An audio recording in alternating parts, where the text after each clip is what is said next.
The floor is now open for the open forum. Let us first start with the first presentation for the Q&A, which is for the study that was presented by Ms. Mariano on agribusiness SME resilient responses amid challenges brought by the COVID-19 pandemic. So, are there any questions that you would like to raise to Ms. Mariano? She's currently being joined by Dr. De Castro, who will now be very much willing to answer your questions. Any question that you would like to raise to the presenters or to the researchers? Okay. If there is none, I'd like to raise this question to the two researchers. I do understand that your study is more on a case method analysis where you presented two companies. Given that these are small and medium enterprises, what do you think is the key to the success of these two export companies that you've used as your case for your case study, which had now allowed them to thrive during the pandemic? Hello? Yes, Dr. De Castro. You can go. Sis Rachel Mayan. Hello. Hello po. Would So, like to say that we are also joined by another co-author, Attorney Nunez. There are three of us. Okay, thank you. So please proceed, Ms. Mariana. Thank you. hello, yes. So these two selected agribusiness SMEs they were able to demonstrate their resilience amid the COVID-19 pandemic because we demonstrate a portfolio of capabilities that was presented during our paper presentation a while ago.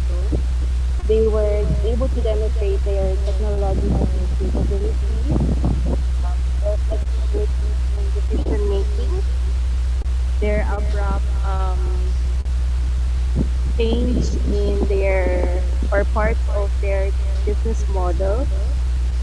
They were also able to demonstrate having partnerships with public institutions as well as private firms, as well as they were able to anticipate some changes in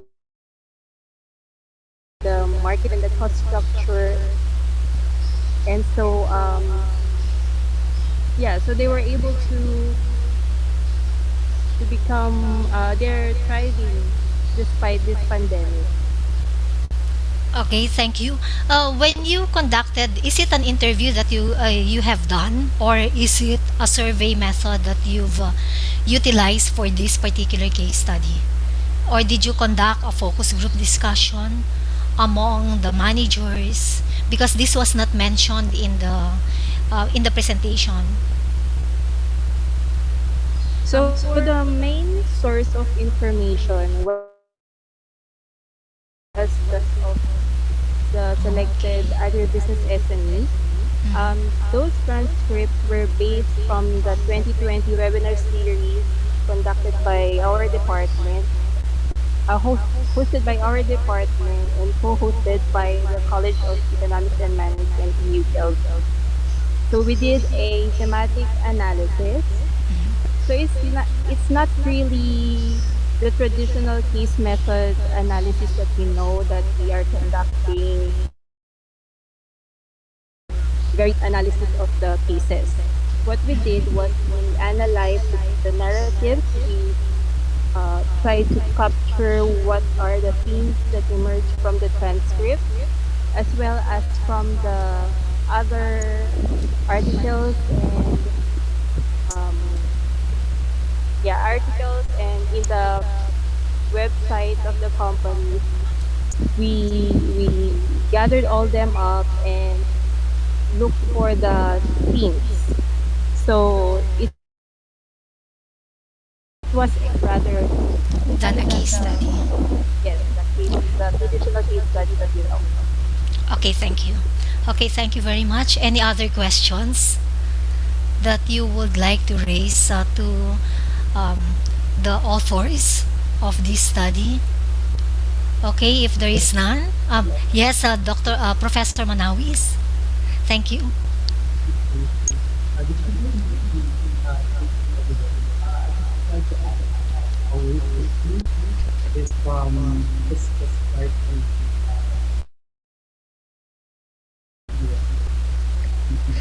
things arising from the transcripts. Is there a framework if to all the materials that output and the outcome of predominant themes that were identified be put to all frameworks?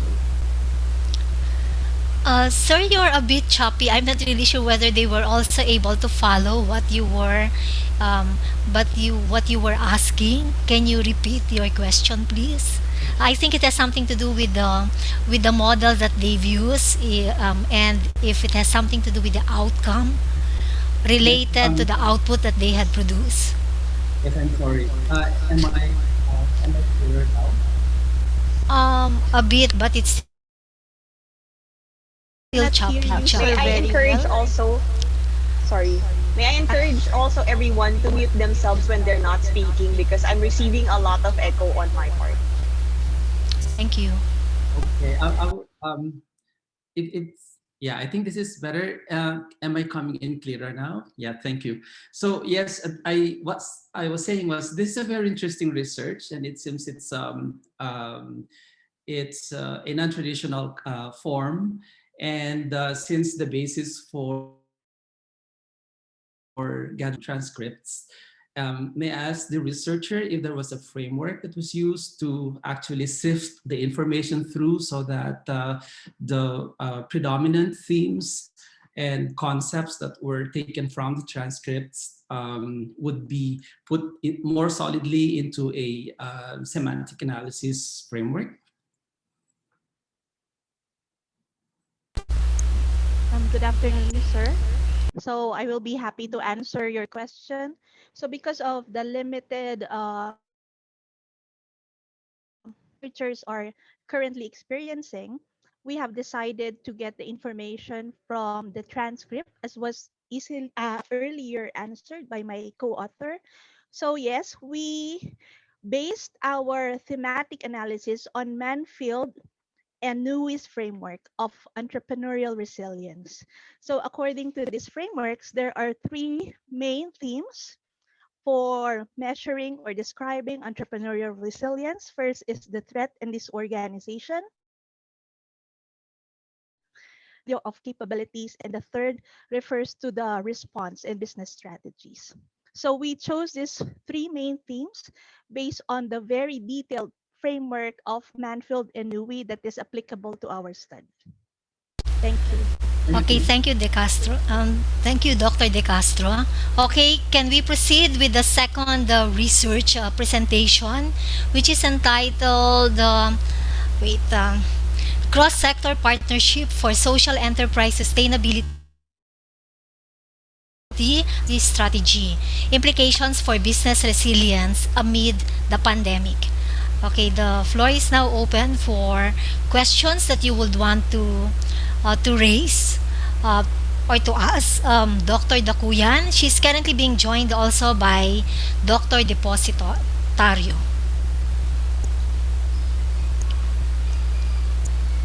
Also, no question. I have a question, Dr. Patty. Okay, thank you, Shiradel. Thanks. Go ahead. I'm Good afternoon, everyone. I'm very interested in this topic. I've been studying resilience for quite some time now. May I get clarification as to regards the story? No, did the international NGO come to the locations and then funded all these social enterprises? I was not quite sure whether I got that quite well. Yeah, Perhaps you yeah, could you're correct. Am I heard? Okay. So thank you so much for that question, Miss Jimenez. Yes, you're correct. The social enterprises were organized, funded by the INGO named Tessie Concern. It's actually a partnership with a Canadian international government, non-government organization with a Philippine-based government organization called Concern Incorporated, based in Pampanga and Canada, because that was part of the recovery process funding, okay, as part of the help for the Philippine government. Yes. May I have a follow-up question lang Yeah, po? sure, please. Yeah. Sure, go ahead. Um, may I know the duration of the funding? And as I understood it, I'm not sure if whether I understood it correctly. The funders already left the country. May Yeah, I know yeah. what's happening now with the social enterprises? Okay, in 2014, part of the social preparation, but the actual operation of the social enterprises started in 2015. And the project wrapped up in 2019, just 2 years ago. Out of the 162 social enterprises, when I conducted the field work activities, there are still 82 social enterprises are most significant, or those who are, which are profiting, are only few, around 14 or 10. But among this, very interesting, there are four social enterprises that have evolved and flourished, that up to now they're still operating. Can you imagine, out of 60,000 capital grant given to them, they are now 1.6 million worth of a cooperative. And as of about 2 million plus, those based in Samar. And pero yun, the rest, namatay sila. That's why the salient features, characteristics that contribute to their sustainability. In fact, I am planning to come up with a case studies of these successful social enterprises as a story to tell how it worked, evolved, and flourished after Ceci Concern left Eastern Visayas region. We'd be highly interested in collaborating with you. We have a social enterprise center in De La Salle University. So I might get in touch with you about that. Yeah, sure, please.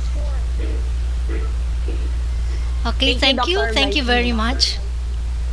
Okay, thank you very much, Ms. Shiradel, and Dr. Dakuyan, for that very interesting information that had been shared.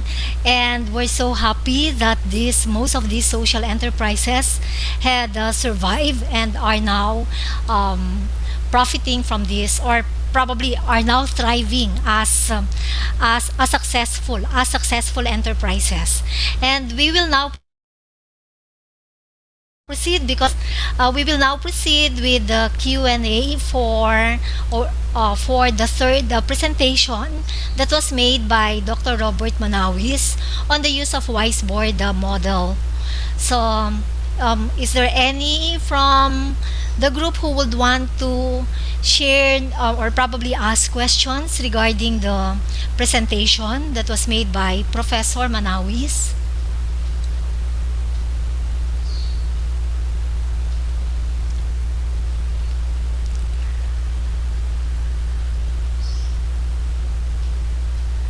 Okay, if there is none, I might probably just ask question. Okay, regarding the presentation that you conducted a survey among 111 participants. And out of these 111, may I please know whether these were just made in one company, or are they affiliated with other companies? This, this is within one company, and this private.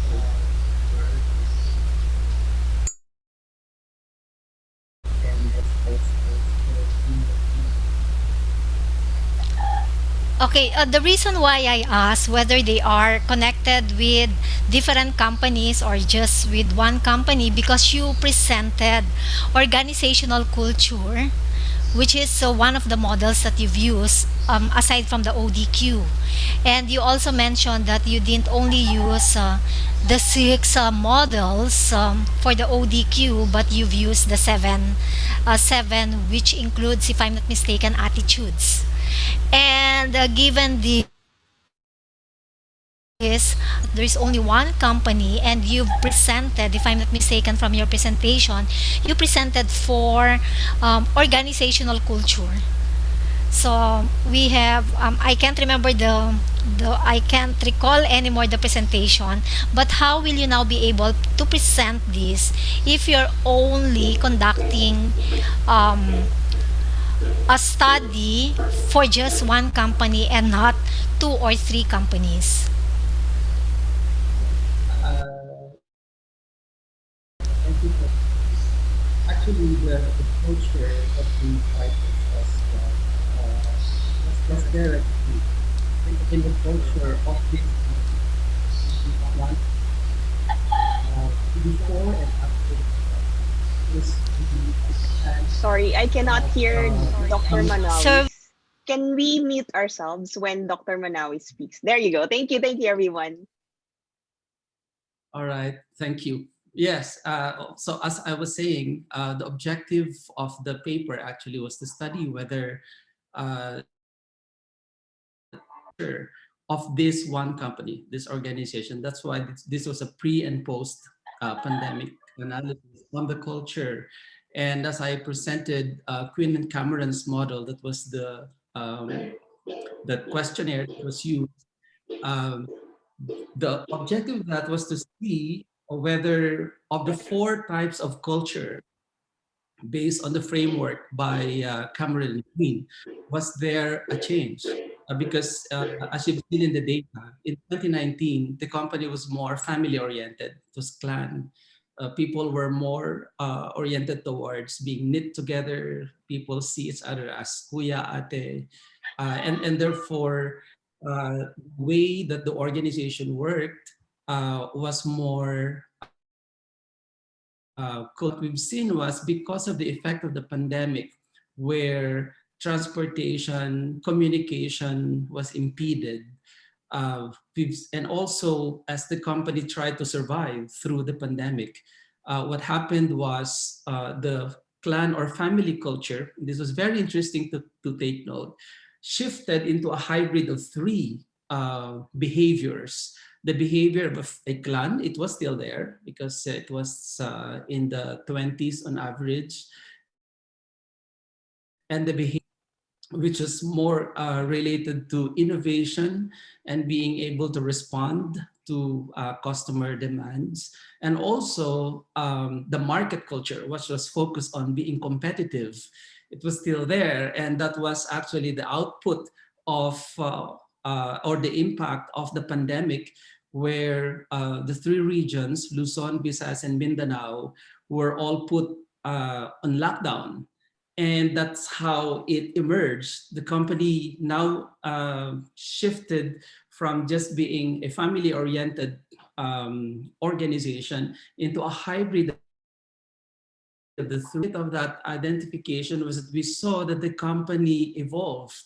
It responded in terms of its ways of doing things, and that was, I think, similar to what UCO uh, described in 2009 in their study, when they said that the major function of culture is to help understand the environment and determine how a company responds to that environment. And that actually was confluenced by anxiety, uncertainty, confusion, which actually predominated as a mindset and feeling of people in that company during the pandemic. Because as I've shown you in the data, this kind of business was more service oriented. They were delivering hospital supplies all over the country. And then suddenly there was no flight, there were no flights, there were no public transportation. So the issue was then how would they respond to the customer calls when the hospitals were saying, we need the supplies immediately, we need people to come to service these instruments immediately.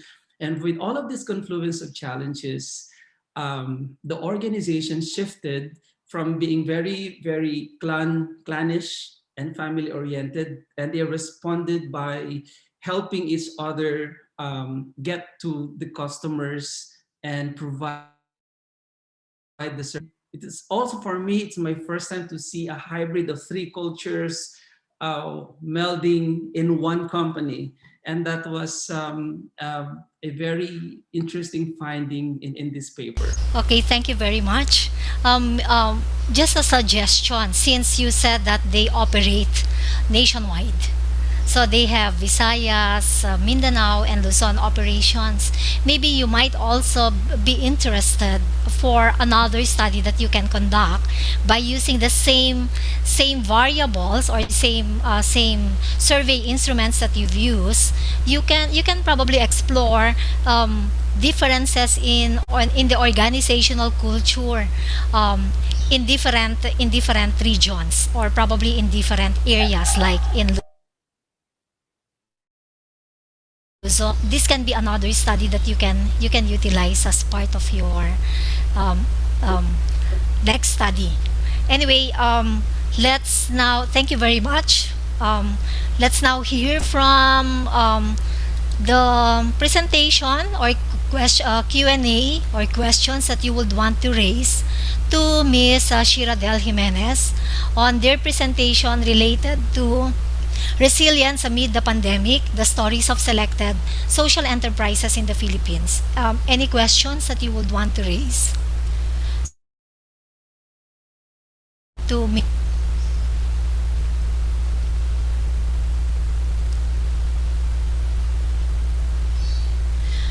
Can I just make an Yes, please. express an observation? Okay. Hi, Miss Shiradel. I'm Dr. Dina Depositario.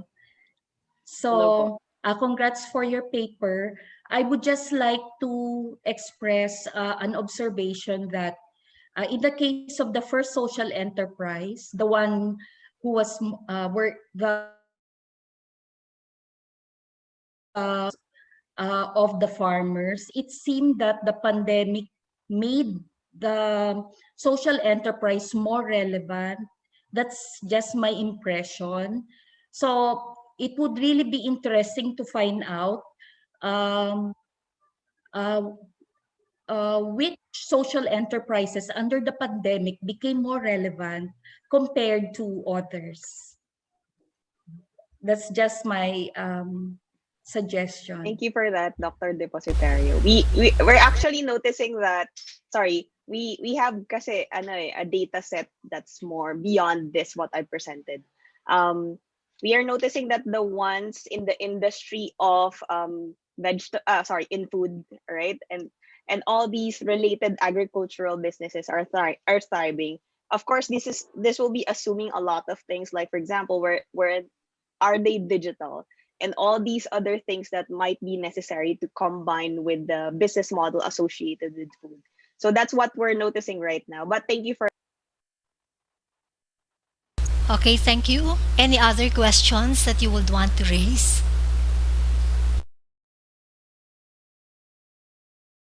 Menes? Okay, Miss Jimenez, I'm just curious. You mentioned that you conducted the study prior to the pandemic. So, given this, and you presented three companies, ano, for your case study, for your case analysis.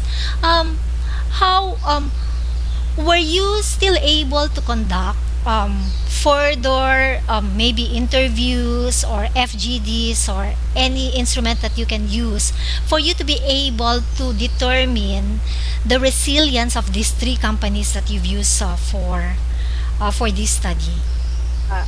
I mentioned in the acknowledgement of my presentation that we have a current study It's actually a longitudinal study, but we're not yet done. So we're in that process. We're currently going to undertake the second, sorry. So the first round started last year, and the second round will be conducted around next month, and then the third round would be conducted around December. So we're not yet done. We're going to present those results, but yes, we are conducting a longitudinal study with these. Okay, thank you very much. Any other questions that you would want to raise or to ask?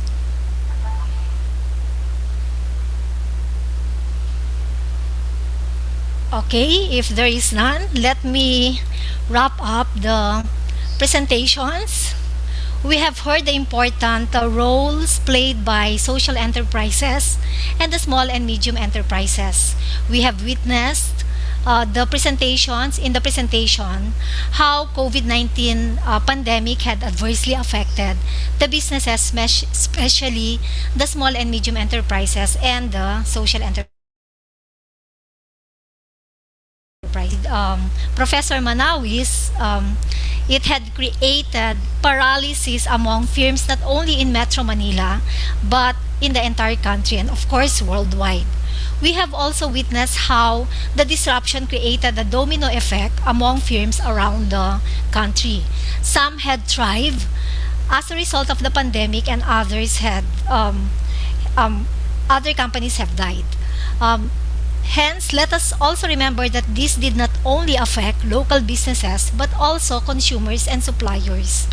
We learned how this pandemic can also be disruptive to the individual life and economic. So this had been presented by Dr. Dakunay in their study related to this one. This called for decision makers of the companies, whether they are owners or managers, to respond to this relate to this which is related to coming up with sustainable development strategies, assessing appropriate indicators and tools to respond either proactively or probably reactively to react to the current situation on hand is a key response to this issue or the problem with regard to COVID-19. We heard the first presenter, Ms. Mariano, how social networking, e-commerce, technology, and partnership with companies for them to shift from corporate to individual consumer markets had proven to be valuable to these companies under the new normal, which is conducted where they conducted business on a work from home arrangement. In another study that was presented by Dr. Dakuyan, social enterprise sustainability can be achieved through cross-sector partnership, where she had highlighted in her presentation that communication, collaborative efforts, and leadership and governance can be made or undertaken by social enterprises, and these are very crucial to their success. Although we have to take into consideration of other factors that would also influence the activities that will be undertaken by social enterprises. Her findings revealed favorable effects as she had shown in the table on the income of the beneficiaries before and after are affected in the post-disaster environment that will restore not only the local but also national recovery. And we know that these social enterprises are very important or crucial in the not only in the social development but also in economic development. Given this pandemic, we know that social enterprises can harness multi-stakeholder cooperation so that these businesses will thrive with public institutions and also government sectors, particularly local government units who are now helping out these small businesses to thrive is also very important. However, the roles played by the different stakeholders can help social entrepreneurs operations at different phases. Hence, we know that cooperation by the government, especially the local government units, are important to increase the livelihood of these small and medium enterprises and the social enterprises. In another study, we heard Professor Manawis utilize the Wiseboard 7-box model, or the revised model, to come up with the ODQ, and also the organizational culture. It was mentioned that after the pandemic, there was a significant there was an improvement in the performance of this mention that as far as the organizational culture is concerned, as he had discussed, it actually made the company, or probably the employees and the supervisors of these companies, resilient as far as responding to the current crisis is concerned. And we have also seen in the presentation of Ms. Shiradel the importance of the social enterprises, and mentioned among the three enterprises, those in the agribusiness or those in the vegetable business are the ones that thrive during the pandemic. And we hope that we will see more researches, more important researches of this kind that will be undertaken in the future. And we're also hoping that there will be collaboration among different researchers in coming up with important researches in the future. I will now end my presentation with regard to this to the presentations that were shown or presented, and thank you very much for all your cooperation. Are there any other questions that you would want to raise before we proceed with before we end this session?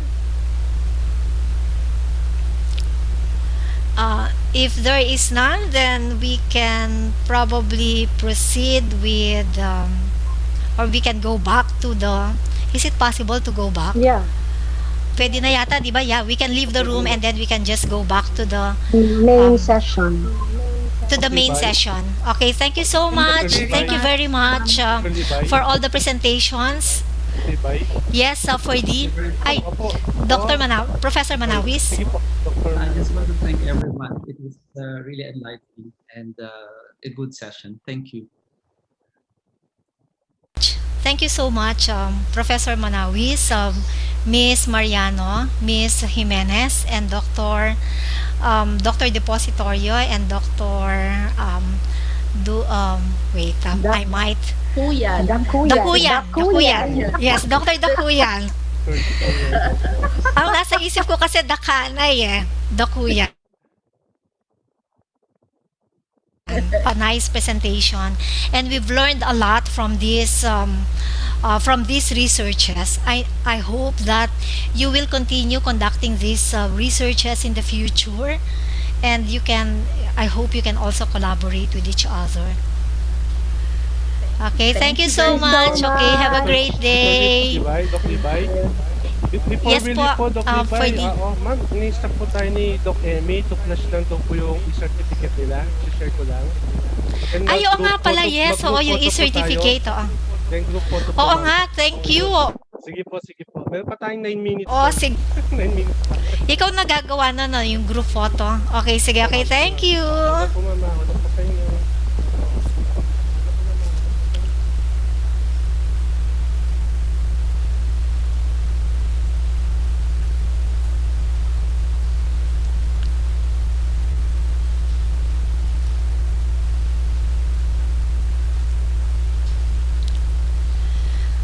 Okay, so ipipresent ito, no?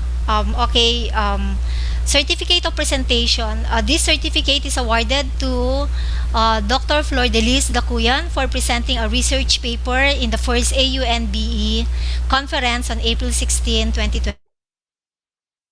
2021, Dr. Emilina Sarial, Dean of the College of Business, and Dr. Marites Chonko, and Dr. Eko Suwardi. And Thank then you.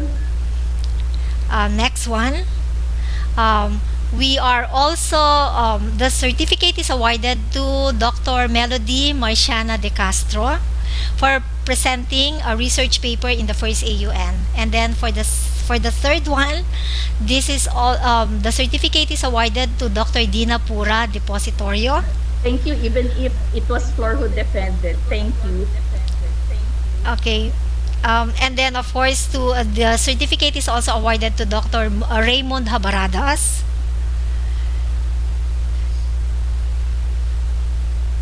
And then for the presenter for the paper with Dr. Mondha Baradas, Ms. Shiradel Jimenez.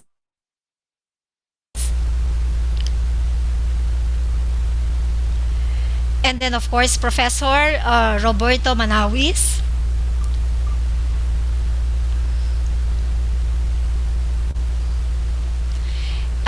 To Ms. Rachel Mariano.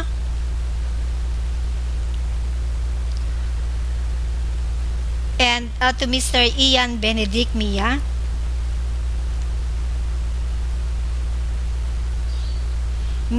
Attorney Cherry Lou Nunez. Did we miss any of the names of the authors?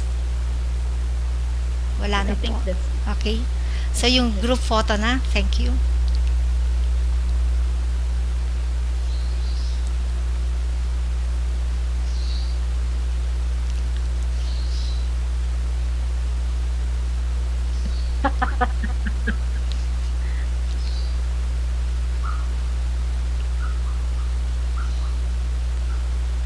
Birds, bibilang ka ba? Hindi. Nangangalay.